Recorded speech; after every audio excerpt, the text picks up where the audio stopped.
Hello everyone, Gaara here and welcome to a new deck tech video. Today I'll be talking about my Ramp Druid deck that you see me playing on my stream recently, and yeah, I've been climbing with this deck. I climbed with it to Legendary as well, with a little bit of a weaker version that I'm playing right now. And yeah, let's go over the deck list here. I'm playing the double innovate, nothing to say there. I will play double innovate in all my druid decks. It's just for tempo purposes. You have card disadvantage, but most of the time it doesn't matter because the big minions will make up for it. Mark of the Wild. I use Mark of the Wild most of the time on my Shade of Nexamas. I used to play double Echoing Ooze and to combo it with that card with the Mark of the Wild. Sometimes it's very nice if I open with Wild Growth and then I have 4 mana and then I use Echoing Ooze plus Mark of the Wild, which is a really strong power play. But recently I don't like Echoing Ooze that much as a card, because in late game it's not that good, and I use Mark of the Wild way more often on Shade of Nexamas than I had it for Echoing Ooze. Also the combo with Defend of Argus plus Echoing Ooze wasn't that strong, so I transitioned into using Unstable Ghoul.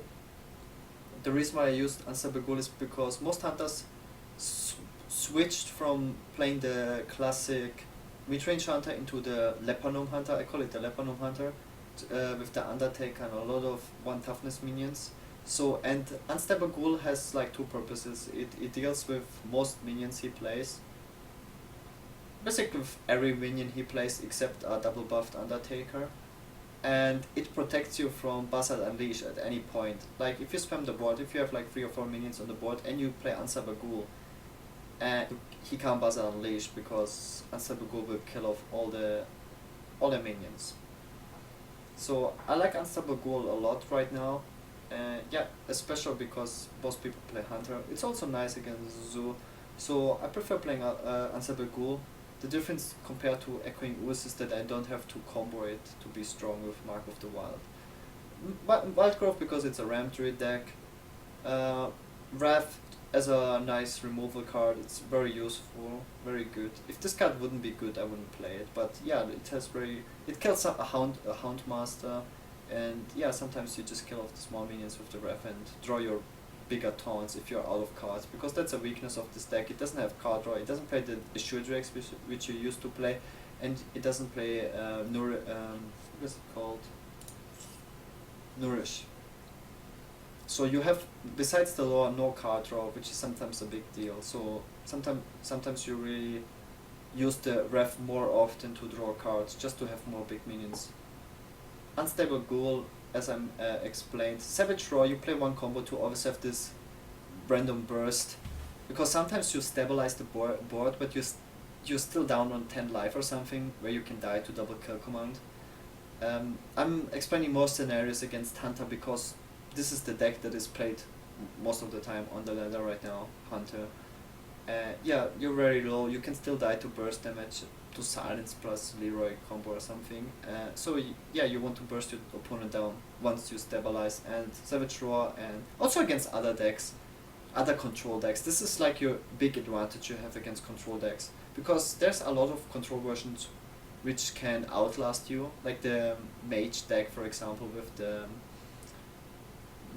not mirror entity, but yeah, the Mage secret that gives you back 2 copies of your minion. Like if he has a Sludge Witch and gets 2 Sludge Witches back, like he will win the control game in the end. And all those decks, or Control Warrior, Priest with Mind Control, like this is the big advantage you have against control decks, the Force of Nature combo. And this is also very important against Miracle Rogue, if you play against Miracle Rogue. So I could play 1 copy of it. Shade of Nexamas, it's the MVP. I really like to innovate this card out to get it as soon as possible out of the field. Every turn it stays alive, especially against control decks, it gets stronger and stronger. It will trade with everything, even against Hunter. If you have the Mark of the Wild follow-up, it will have Taunt. And then I used to play double Faceless, but I cut 1 Faceless for now, because I have like other nice minions I play. I like to play the double Sanjin instead of double Faceless. Even though, like, you can play double Faceless in this deck, most of the time you will have nice value for it. But for now I like to play 1 Faceless when I play ladder. because faceless is sometimes a dead card. If you have double faceless in your hand, it's usually bad. So rather have a minion that does something. Yeah, Shade of Nexam is just very nice. It will most of the time trade. It will trade every time with something, at least 1-for-1. Swipe, it's just a bot removal card, which is really strong. It kills Misha, which is very important because you have nothing else that kills Misha. Defender of Argus, to give the Shades of Naxxramas taunt, basically. This is job of Defender of Argus. Sometimes you have the board with big minions and you will still die to Hounds or whatever, so you can taunt even a lore and then faceless it. You can do nice combos. Double Sanction, just a solid 4-drop. It's a very nice, you want to have as many 5 toughness taunts as possible, so I played the double Sludge Belcher and the Sanjin in turn 4, just to make it as difficult as possible for the, if you have the Wild Growth into Sanjin into Sludge Belcher, it's also almost a guaranteed win against the Leper Gnome Hunter version. The faceless, as I explained, just you can later on faceless a War, which secures you the win, or the buffed Shade of Naxxramas. Lower tab for tempo. It also doesn't allow your opponent to. Yeah, it's very good against Murkarok and against Hunter. So this card is absolute core, in my opinion. Force of Nature combo. The lore, your only card draw. It's a very strong card. Nothing to say there. Lore is probably the best Druid card overall. It's a very strong card. It's also when you get it out with the double innovator with the Wild Growth. And it also has a heal. Against Hunter, most of the time I use it as a heal instead of card draw. It's still a 5/5, which he has to kill. If he uses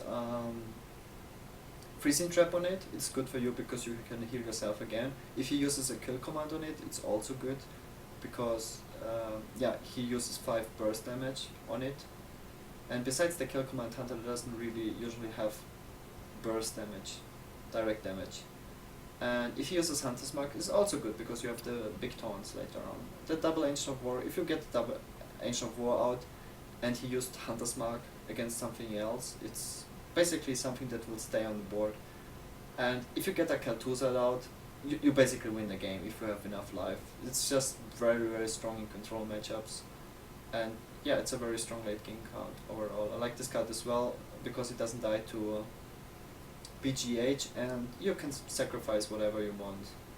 It just comes back, and the scenario is because it gives you taunt. Like taunt, taunt, taunt, taunt.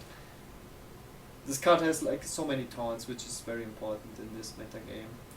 And yeah, this is my deck list I'm using and I like it a lot, and yeah, let's show you some games.